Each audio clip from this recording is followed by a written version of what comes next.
दीनबन्धो मंगल करता, हम दासों के नाथ। सुन लो विनती स्वामी मेरे, तुम हो दीनानाथ।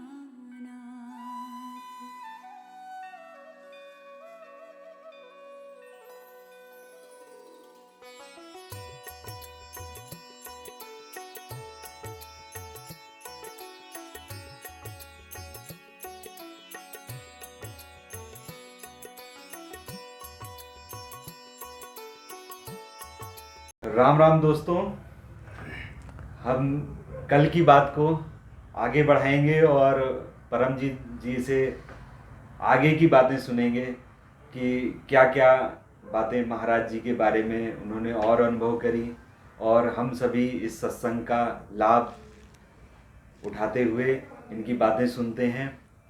तो कल की बात को हम लोग आगे बढ़ाते हैं। सब भक्तों को, सब बंधुओं, गुरु भाइयों को मेरा प्रणाम, नमस्कार करता हूँ। पिताजी हमेशा कहते थे वो महाराज ब्रह्मज्ञानी हैं, महाराज ब्रह्मज्ञानी हैं। हाँ, हनुमान जी का विशेष रूप है वो। तो वो जो कहते हैं वो व्यर्था जाता ही नहीं है, जो कहते हैं वो हो जाता है, हैं? अच्छा, किसी स्वार्थ से नहीं जाते थे हमारे पिता, बस महाराज से मिलना है, महाराज के पास जाना है, एक मिलने की, एक हाँ, दर्शन की तड़प थी, बस भूख रहती थी। उन्हें पता लग जाए कि महाराज कैसे पहुंच गए हैं, तो उन्होंने दौड़ लगानी है साहब, कैसे भी छुट्टी फुट्टी ले, उनको कोई रोकता भी नहीं था।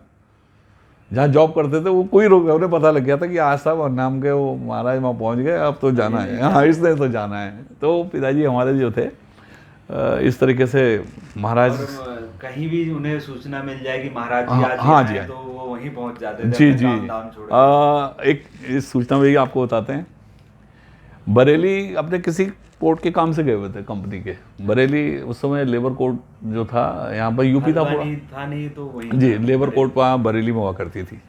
तो फादर जो है हमारे कंपनी के काम से जाते थे, वहाँ पहुँचे हुए थे, तो अचानक कोर्ट में किसी ने कहा कि आज नीमकरोली महाराज को बहुत लोग तब भी जानते थे। देखिए, संत महात्मा भी, जब राम जी भी आए ना, राम जी आए, गुरु नानक देव जी आए, जितने संत आए, कृष्ण जी आए, सबने दर्शन नहीं किए होंगे, भाग्यशाली जो होंगे उन्हीं ने किए होंगे। लेकिन जानते बहुत लोग हैं, सुना सबने होगा। तो ऐसे ही महाराज का जो था, महाराज को या पता नहीं कोई ऐसा होता था कि महाराज की बात को मेरे पापा को कोई बता देता था आगे अपने आप। वो वहाँ बैठे हुए हैं कचहरी में, किसी ने वहाँ के कहा, बात दो आदमी कर रहे हैं कि नीमकरोली महाराज यार वहाँ आए हुए हैं। इस रूप में भी समझते हैं। हाँ, मतलब महाराज जी जिस क्षेत्र में पहुंचे जी, वहाँ वो अपने भक्तों को सूचना पहुँचवा देते कि मेरा भक्त है, अगर फ्री है तो आ जाएगा जी जी। तो पिताजी वहाँ कंपनी में अपना वो कोर्ट में बैठे हुए हैं, दो आदमी आके बगल में बात करने लगते हैं। तो बात कर रहे हैं, तो पिताजी ने उनका, क्या बात, यहाँ कोई नीमकरोली महाराज हमारे बाबा जी कहाँ आए हुए हैं? उन्होंने कहा साहब डीएम क्यों आए हुए हैं, कह रहे हैं। पिताजी ने जल्दी से अपना बैग उठाया और सीधे गए वकील के पास, बोले भाई मैं चला, अब तुम डेट लेना, जो लेना, मुझे बाद में पोस्ट कार्ड डाल देना, मैं इस वक्त चल रहा, मेरा बाबा, हाँ मेरा बाबा आ गया, मैंने अब जाना है। वो साहब सब छोड़ छाड़ के चल देते थे। उन्होंने रिक्शा करा बाहर से, उन्होंने कहा अब शाम भी होने वाली है, मैं महाराज के दर्शन कर लूँगा। डीएम की कोठी भी वो ऐसी है जैसे मेरा काठधाम में ये निवास है, रोड के साथ हाईवे के संग लगता हुआ, ऐसे ही उनका डीएम साहब का बंगला वहाँ पर होता था। तो पिताजी वहाँ जैसे पहुँचते हैं, रिक्शे से उतर के अपना पहुँचते हैं कोठी, बंगले के पास जाने के प्रयास करते हैं कि वहाँ जाएं। एक सब इंस्पेक्टर खड़ा है, 2-3 और पुलिस वाले खड़े हैं, गार्ड होते ही हैं भाई, जिलाधिकारी तो बहुत बड़ी हस्ती हुए। तो उन्होंने वहाँ जाके पूछा कि भाई यहाँ नीमकरोली महाराज आए हुए हैं क्या? उन्होंने कहा हाँ जी सरदार जी आए तो हैं। तो उन्होंने कहा मैं दर्शन करना चाहता था। उन्होंने कहा हमें तो आदेश नहीं है, आप अंदर नहीं जा सकते। तो थोड़ा मायूस हुए, 2 मिनट सोचा, फिर कहने लगे अच्छा मैं यहाँ बैठ जाऊँ बाहर ही? उन्होंने कहा नहीं, आप इधर भी नहीं बैठ सकते। हाँ, कि हम तो साहब बहुत छोटे मुलाजिम हैं और जिलाधिकारी तो मालिक हैं यहाँ के, आप सरदार जी यहाँ से प्लीज़ हट जाइए और कहीं दूर चले जाइए। फिर आइएगा, अच्छा वो रोड के पार वो पुलिया में वहाँ बैठ जाऊँ, जब मेरा बाबा जाएगा मैं दूर से हाथ जोड़ लूँगा, तब तो आपको कोई आपत्ति नहीं है? हाँ हाँ, आप सब इंस्पेक्टर रहे होंगे। उन्होंने कहा हाँ सर आप जाइए। अब पिताजी अपना धीरे धीरे चल के रोड पार किया और वहाँ जाके पुलिया में जैसे ही बैठे, तो देखते हैं क्या कि जो डीएम साहब हैं अंदर से पहुंच गए हैं बाहर, वो तो जानते नहीं थे। पिताजी ने कहा कुछ पुलिस वाले के पास कोई एक बड़ा जेंटलमैन खड़ा है, कुछ जोर जोर से पूछ रहा है, ऐसे ऐसे करके परेशान सा है, दूर से ऐसे करके देख रहे हैं। पता लगा साहब वो डीएम साहब थे, वो उन्होंने थानेदार ने सारे कहा हाँ वो सामने बैठे हैं सरदार जी, ये आए थे।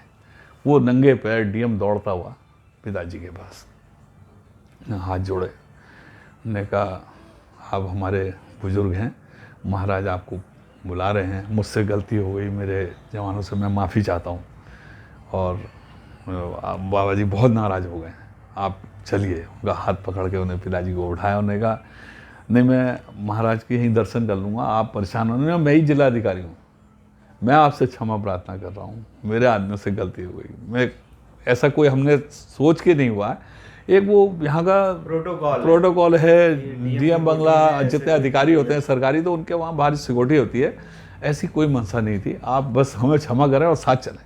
तो हाथ पकड़ के वो ले गए। हाँ, तो उस वक्त पिता की स्थिति वही हो गई थी जैसे सुदामा की होती थी वो रोते जा रहे थे और चलते जा रहे थे डीएम साहब के साथ। वो अंदर पहुंच गया था, पहुंचे, हाँ बेटा मेरा बच्चा है, तू मेरा बेटा है, आजा मेरे पास बैठ।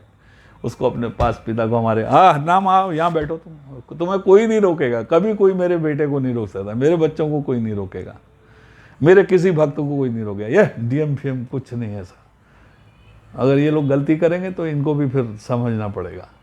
तो उन्होंने नहीं महाराज कभी गलती होगी नहीं। डीएम साहब ने भी हाथ जोड़ के फिर क्षमा प्रार्थना की। तो पिताजी को बैठा लिया साहब, पिताजी भावुक तो हो ही जाते थे, वो बहुत ज़्यादा भावुक। फिर वो सारा किस्सा हम लोग को भी आगे बताते थे पूरे घर को, कई बार सुनने को मिलता था, तो रिश्तेदारों को बताना, दोस्तों को बताना, मेरे संग ऐसा हुआ। मनसा कुछ नहीं होती थी, वो ये कहते थे कि यार महाराज को सब पता चल जाता है, मैं अंदर सोचता हूँ और महाराज पढ़ लेते हैं, ये बड़ी अजीब चीज़ है। तो वो बड़े आश्चर्यचकित होते थे। तो साहब वो उस दिन का किस्सा जब यहाँ तक हुआ तो उसका पिताजी थोड़ी देर में कहे यार 4:30 बजे एक ही बस जाती है हल्द्वानी के लिए बरेली से, क्यों ज़्यादा बसें नहीं होती थी, तब वो रोडवेज वगैरह की बहुत कम बसें होती थी। हाँ, तो टाइम होता जा रहा है, टाइम निकल रहा है, महाराज जी बैठे हैं और महाराज जी उठने नहीं दे रहे हैं, बैठे रहो हरनाम बैठे रहो, इसको प्रसाद दो, प्रसाद दिया, और दो बच्चों के लिए, और दो। डीएम साहब ने और उठा के, अरे महाराज अरे तुम लेके जाओगे, बैठा रहा। और इधर की बातें होती, दुनिया भर की महाराज ने जो भी बातें करते रहे होंगे। उसके बाद साहब पिताजी बेचैन, क्या 4:30 का टाइम था, 4:30 तो हो गए, अब गई बस। हाँ, अब मेरे को या तो रात स्टेशन में काटनी पड़ेगी, कोई ट्रक मिल जाएगा तो मैं चला जाऊँगा। बहुत अंदर ही अंदर बेचैन है वो पिताजी। अब कैसे हाँ, अब जब करीबन 5 बजने लगे तो पिताजी ने कहा मैं महाराज चलूँ फिर, ऐसे कहा। अब बेचैन हो गया बहुत, डीएम की तरफ देखा, इसको स्टेशन छुड़वा दो, स्टेशन छुड़वा, इसकी व्यवस्था कर देना, वहाँ बैठा के आओ गाड़ी में आराम से, जा बच्चों के पास आराम से जा, ठीक है, बाकी सब खुश है? उन्होंने हाँ जी सब खुश है। उन्होंने कहा बस आज्ञा हो जाए तो मैं चलूँ यहाँ से। डीएम साहब ने व्यवस्था करी, गाड़ी भिजवा दी साहब। वहाँ स्टेशन पहुँचते हैं तो देखते हैं गाड़ी तो खड़ी है, जो 4:30 जाती है तो 5:15 हो गए, बस तो अभी खड़ी है। यार महाराज का जाने यार, मेरे तो इसका महाराज एक टाइम बदल गया होगा, बाबा जी को पता होगा। पिताजी ने ये सोचा कि महाराज को पता होगा, ये टाइम बदल, हाँ ये यार बाबा जी को पता था, इसलिए उन्होंने मुझे इतनी देर बैठाया। अच्छा ठीक है, वो भी भोले थे ना पिताजी। तो साहब वो बस के पास पहुँचे, उन्होंने कहा बस का टाइम बदल गया क्या? नहीं साहब बस तो वो एयर आ गई, क्या हो गया, स्टार्ट ही नहीं हो रही है, बड़े परेशान। हाँ बड़े परेशान है साहब, वो घंटा हो गया, मिस्त्री भी लगे। पिताजी अच्छा। पिताजी जैसी बस में चढ़े वो जल हो गई स्टार्ट हो गई। मैंने वहीं से महाराज को धन्यवाद दिया, महाराज ये कौन सा कोतक था, ये क्या था, जनता परेशान हो गई, लोग बैठे हैं, ये आपका खेल समझ नहीं आया। मतलब जो बस 4-4:30 बजे जाती थी, हाँ, 5:30 पौने 6 बजे तक वहीं खड़ी हाँ, उन्होंने कहा ये आज क्या हो गया, 5:15 5:30 हो गया, 1 घंटा लेट हो गया, लोग बैठे हैं और आप ही के आगे से रुकिए फिर सीधी बात। और मेरे जैसे ही पहुंच रहा हूँ तो गाड़ी स्टार्ट हो गई, जैसे आपके पिताजी अंदर बैठे, हाँ वो गाड़ी स्टार्ट हो गई, तो सब स्टार्ट हो गई, चलो सब जो 2-4 नीचे उतरे हुए थे यात्री वो भी बैठ गए, गाड़ी सब चल पड़ी, पहुँच गए साहब, हल्द्वानी आ गए अपने टाइम से। कुछ दिन बाद कैची जाते हैं तो महाराज को देख के हाथ जोड़ा, हंसे, अरे उन्होंने कहा गाड़ी मिल गई थी हरनाम तेरे को? हाँ महाराज मिल गई थी, आपकी दया से मिल गई थी। नहीं महाराज, मेरे को तो गाड़ी मिल गई थी, वो 1 घंटा सबको थोड़ी सी सजा जैसी हो गई। नहीं सजा नहीं हुई, उसके पीछे बहुत बड़ी वजह थी, कोई बहुत बड़ी घटना हो जाती अगर वो 1 घंटा लेट ना होता। अच्छा, कोई दुर्घटना की हाँ, उसको रोकना जरूरी था, तुम्हें वहाँ बैठाना जरूरी था। तो बेटा, अच्छा, आपके पिताजी इतने सरल हृदय हुए हाँ, कि उन्हें बस मिल गई, सब कुछ हो गई, लेकिन महाराज जी ने कह दिया कि महाराज जी से उन्होंने कह दिया कि मेरी वजह से बहुत लोगों को कष्ट हुआ जो 1-1.5 घंटा बैठे। तब महाराज जी ने एक्सप्लेन उनका कहा कि नहीं, कुछ बहुत बड़ा कष्ट था, वो समय काटना जरूरी था, अगर बस समय से जाती तो दुर्घटना हो जाती। तो इसलिए तुम उसके लिए किसी को अपराधी मत कहो, सब कुछ ठीक हो गया, वो राम जी की इच्छा से हुआ, ऐसे बोलते थे, राम जी की इच्छा से हुआ, सभी सुरक्षित, सब सुरक्षित होगा साहब।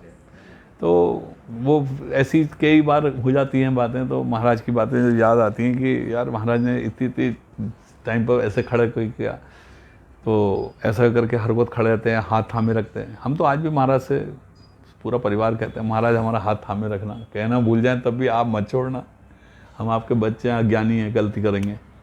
आज की बात को हम यही विराम देते हैं और कल हम आपकी बात को आगे बढ़ाएंगे। बिल्कुल बिल्कुल। जय राम जी की, जय महाराज की, जय मेरे बाबा की।